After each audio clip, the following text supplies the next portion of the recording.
The strongest steel is forged in the fiercest fire, but no one tells you about the sound it makes as it breaks, that internal shatter, the quiet, catastrophic collapse that happens inside a human being when the weight becomes too much.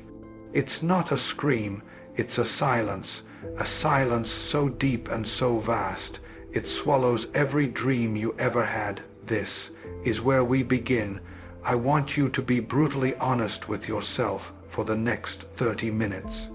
Look at the landscape of your life right now, not the curated version you post online, not the "I'm fine" you tell your family. Look at the real, raw, unedited footage. See the cracks, that hairline fracture in your confidence from the last time you failed. The chasm in your heart from the betrayal you never saw coming.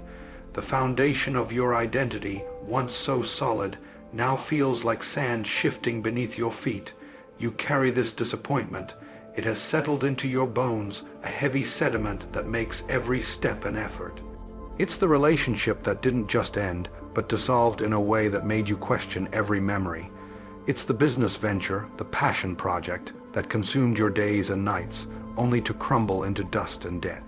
It's the body that has always carried you, now turning against you with a diagnosis or a persistent pain that doctors can't name. The dream that once felt so close you could taste it now seems to be receding into the horizon, moving further away with every passing day, and you're left wondering if you were ever meant to catch it. You feel it, don't you, that constant low frequency hum of anxiety. It's the background noise of a modern soul. It's the first thing you feel when you wake up, a dread before your eyes are even open. It's the last thing you feel as you try to force your mind into the stillness of sleep.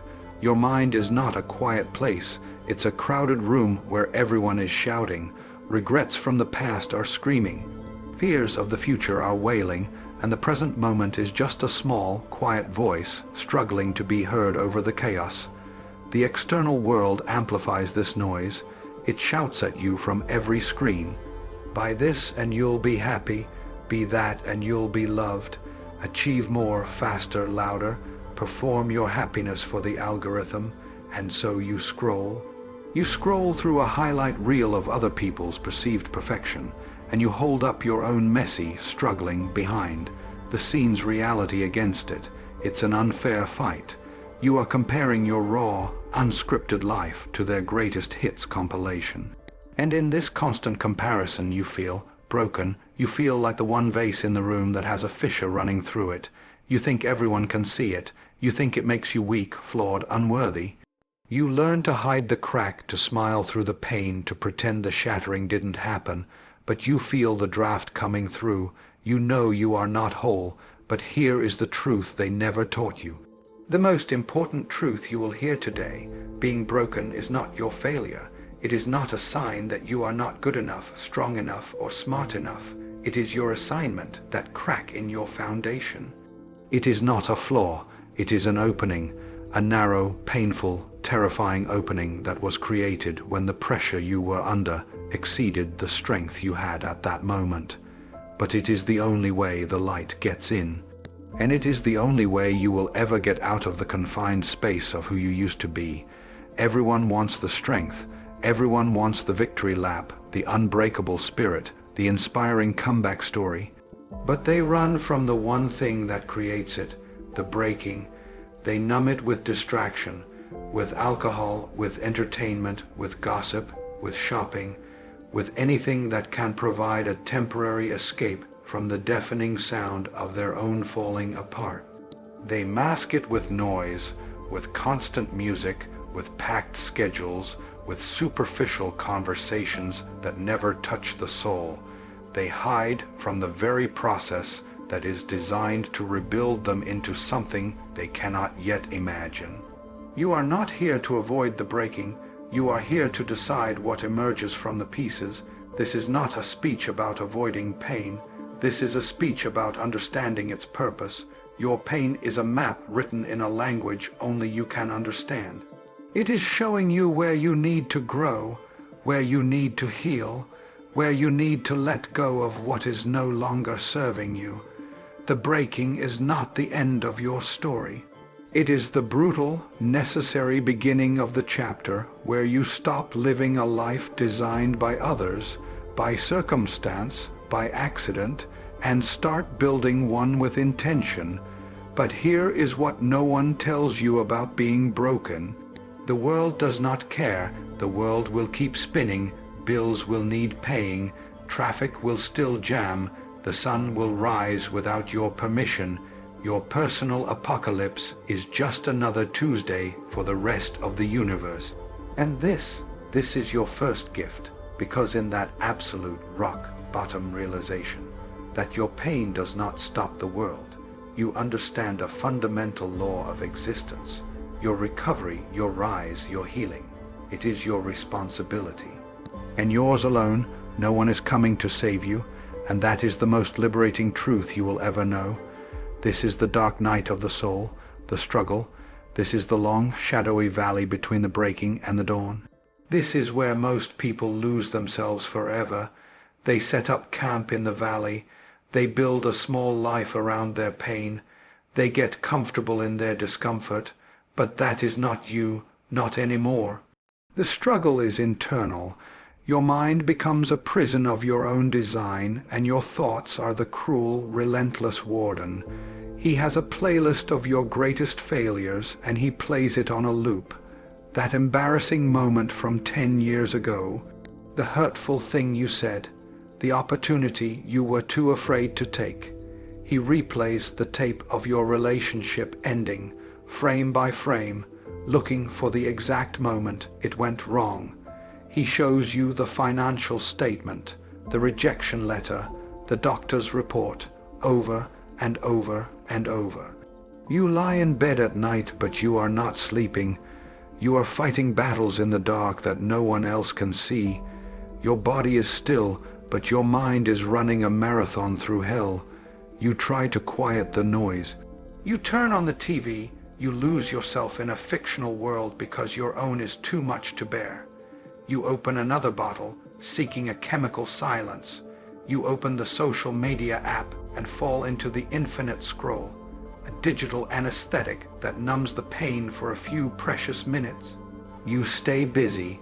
You fill your calendar with obligations, your nights with people, your life with anything that keeps you from being alone with the one person you are most afraid of, yourself, because the silence is terrifying. The moment the screen goes dark, the moment the buzz fades, the moment the last person leaves the room, the silence returns, and in that silence there is no distraction from the echo of your own pain. It is just you and the warden and the looping tape of your suffering. This is the real battlefield. It is not out there. It is in here. Pause between your two ears. It is a war for your attention, for your focus, for your very spirit, and the enemy is clever. The enemy is not a person. It is not a circumstance. It is a thought, a single, insidious thought that mutates and grows, the thought that you are not enough, the thought that you are fundamentally broken in a way that cannot be fixed, the thought that you cannot recover, that it is too late, that you are too old, too damaged, too far behind, that someone else has it easier, that the universe has it out for you. You look at others and you see only their highlight reels. You see their summits. You see the flag they planted at the top of the mountain. You do not see the thousands of times they fell on that ascent. You do not see the bloody knees, the broken ropes, the nights they spent shivering in a cave, wondering if they would ever see the sun again. You only see their victory, and you look at your own path, littered with obstacles, strewn with the wreckage of your setbacks, and you think, why me? You question everything, your faith in God, in the universe, in humanity, your purpose, your own strength. You feel a profound sense of injustice, as if you alone have been singled out for this suffering. But the struggle is not your enemy. The struggle is the grindstone. It is sharpening you, even as it cuts you. The pain you feel, that is the feeling of your old self, your weaker self, the self that was built on a shaky foundation, fighting for its life. It knows it is being dismantled. It knows a new, stronger version is being built in its place, and it is putting up a fight. It is using every weapon it has, fear, doubt, laziness, despair, to stop the process. This resistance, this immense pressure you feel, is not a sign that you are failing. It is a sign that you are changing. That you are on the verge of a fundamental shift in your very being. You must stop seeing the struggle as something to escape. See it as something to master. The noise, the distractions, the negative thoughts, the physical and emotional pain, they are all tests. They are checking your commitment to the new person you are becoming. They are asking you one simple, brutal question over and over. How badly do you want it? How badly do you want to be free? How badly do you want to meet the person you are on the other side of this fire? Because that person is waiting. They are stronger, they are wiser, they are more compassionate, they are free from the opinions of others, they are guided by an internal compass, they are unshakable. But you have to go through the fire to reach them. You cannot go around it. You cannot wait for it to be put out. You must walk through it. There comes a moment. It doesn't arrive with a trumpet blast or a lightning strike. It is a single, defining moment in the heart of the struggle, and it is often so quiet you could miss it. It is the moment your internal narrative shifts. It is the moment you stop looking outward for a savior and start looking inward for the solution. It is the moment you stop asking, "Why is this happening to me?" and you start asking, "What is this trying to teach me?" This is the turning point, the pivot, the seismic shift from victim to student. From passenger to pilot, this is where you find a wisdom that cannot be taught, only earned. You do not find it in a book, not in a motivational post. You find it in the wreckage of your own expectations. You find it on your knees, in the quiet of your own despair, when you have exhausted all your own resources, when you finally stop running, when you finally sit down in the middle of the battlefield, surrounded by the noise, and you just listen. You stop fighting the pain and you start listening to it. What is it trying to tell you? Is it telling you that you are on the wrong path, that you need to set a boundary, that you need to forgive someone, perhaps yourself, that you have been valuing the wrong things? In that silence beneath the fear, you will hear a whisper. It is the voice of truth. It is the voice of your core, undamaged self, and this voice will introduce you to your greatest ally, discipline. Discipline is the bridge between the pain of your present and the peace of your future. Do not misunderstand this. Discipline is not punishment. Discipline is the highest form of self-love. It is you telling yourself, "I care about you too much to let you stay in this place. I respect you too much to let you be governed by your fleeting feelings." It is making your bed with precision when your entire world is in chaos. It is lacing up your shoes and going for that run when every cell in your body is screaming to stay on the couch. It is choosing the green salad over the greasy pizza, not for your body, but for your mind, to prove that you are in command. It is doing the hard, right thing over the easy, wrong thing, every single time. This is how you build self-trust, one disciplined action at a time. And here is the secret engine that will carry you across that bridge when discipline feels too hard. Faith, not necessarily a religious faith, though it can be. I am talking about a fundamental, non-negotiable faith in the process of growth itself. Faith in your own resilience. You must believe with every fiber of your being in the law of the harvest. You cannot plant a seed tomorrow and expect fruit today. You must plant the right seeds, seeds of discipline, of patience, of courage, of consistent effort, and you must tend to them daily with faith, even when you see nothing. No sprout, no sign of life. You must believe the crop is growing underground in the dark, where no one can see. Your job is not to dig up the seed every day to check on it. Your job is to water it, to protect it, and to have faith in the invisible intelligence of growth. Think of a tree that grows on a windy cliff face, exposed to the elements. The wind does not destroy that tree. The wind is the very force that forces its roots to dig deeper, to grip the rock with unimaginable strength, to spread wider in search of stability. The tree that grows in a sheltered, sunny valley is tall and beautiful, but its roots are shallow. The first real storm can knock it over. You are the tree on the cliff. Your breaking, your struggle is the wind. It is an antagonistic force that is, paradoxically, forcing you to build a foundation so strong, so deep, so interconnected, that no future storm can ever uproot you again.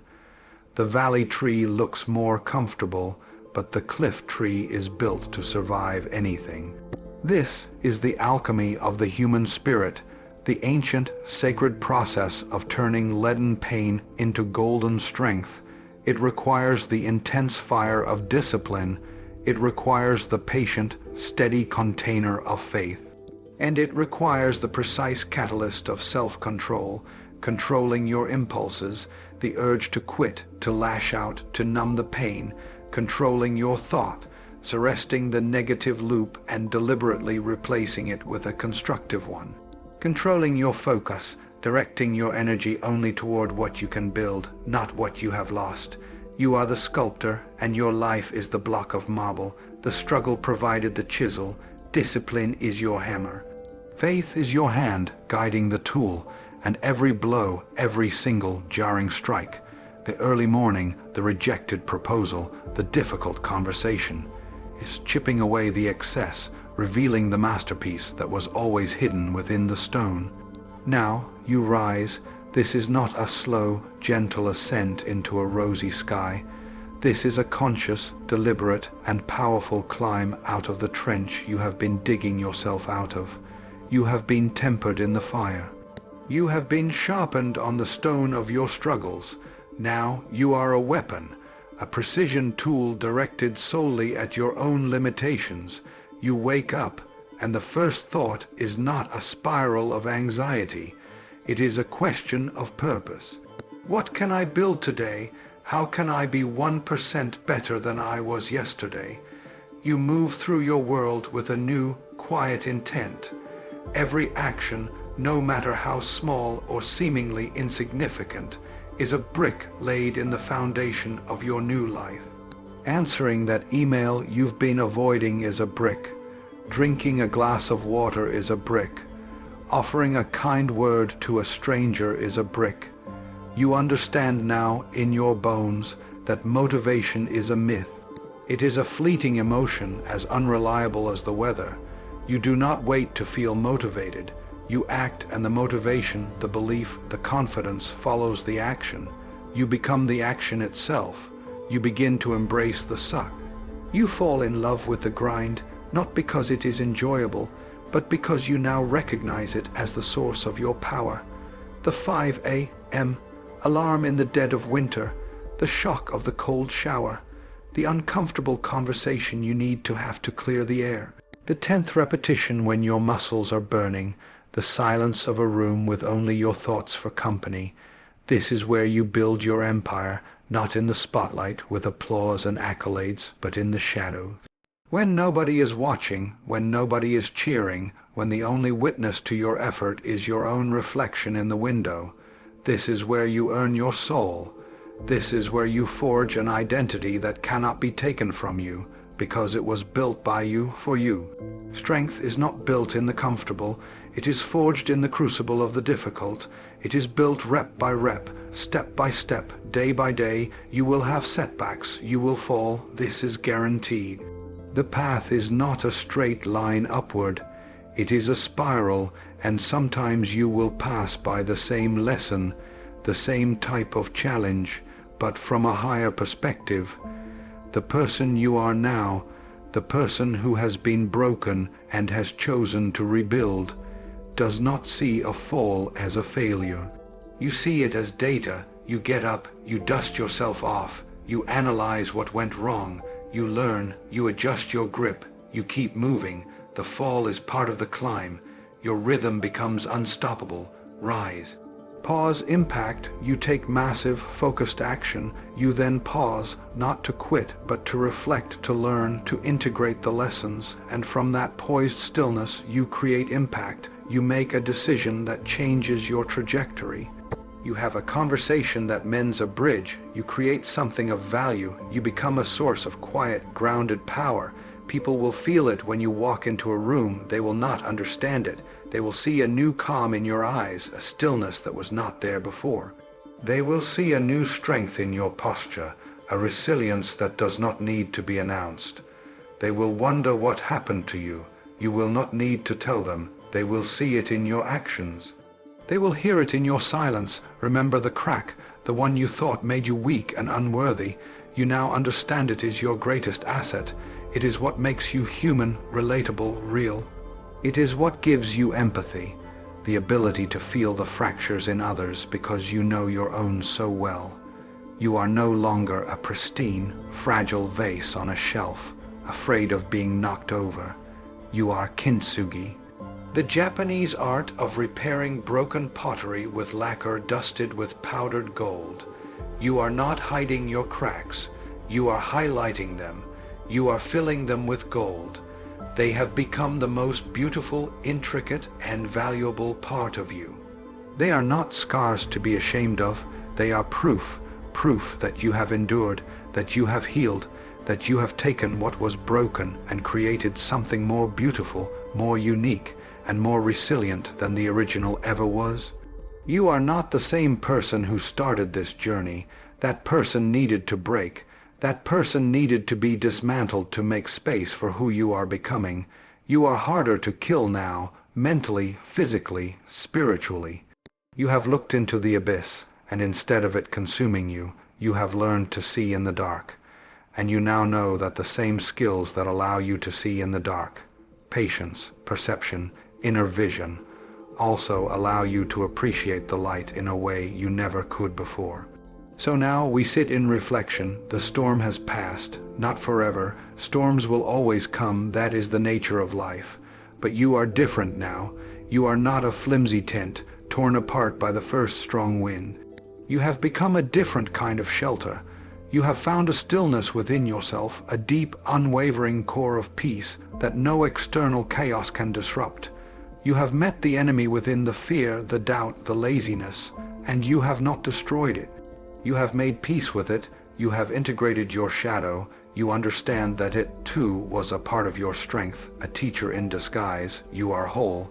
This entire journey was never about fixing what was broken. It was about understanding that the breaking was part of the design all along.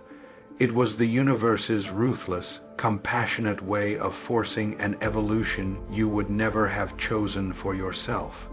It was brutal. It was unfair, it was painful beyond words, and it was the greatest gift you have ever been given. It stripped away everything you thought you were, everything you thought you needed, to reveal everything you truly are. Look at your hands. These are the hands that have picked up the pieces. These are the hands that have gripped the chisel and swung the hammer.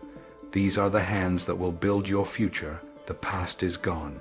It is a story you tell yourself, a story of victimhood or a story of triumph. The choice is yours. The only moment that ever matters is this one, right now, this breath, this decision, this single action. Your call to action is not to go out and conquer the world. It is simpler than that. It is harder than that. Your call to action is to show up for yourself every single day, to choose courage over comfort, to choose discipline over distraction, to choose love over fear, to be the calm in the chaos for your family, for your friends, for yourself, to be the light for someone else who is still in their own dark night, not by having all the answers, but by having the courage to sit with them in their silence and show them their own strength. This is your legacy. Not a trophy on a shelf, not a line in a biography, but a quiet, unshakable knowing in your soul that you can endure, that you can overcome, that you are, in your very essence, unbreakable, not because you never break, but because you always choose to put yourself back together. Every single time, so go, live your life, not as a victim of your circumstances, but as the architect of your soul. The world does not need another perfect, shiny person. The world needs your scars. The world needs your story. The world needs the profound, hard-won wisdom you bought with your pain. Share it. The seed must break for the tree to grow. The caterpillar must dissolve for the butterfly to fly. You had to shatter for your true self to emerge. Do not curse the breaking, thank it, for it was not your end. It was your becoming.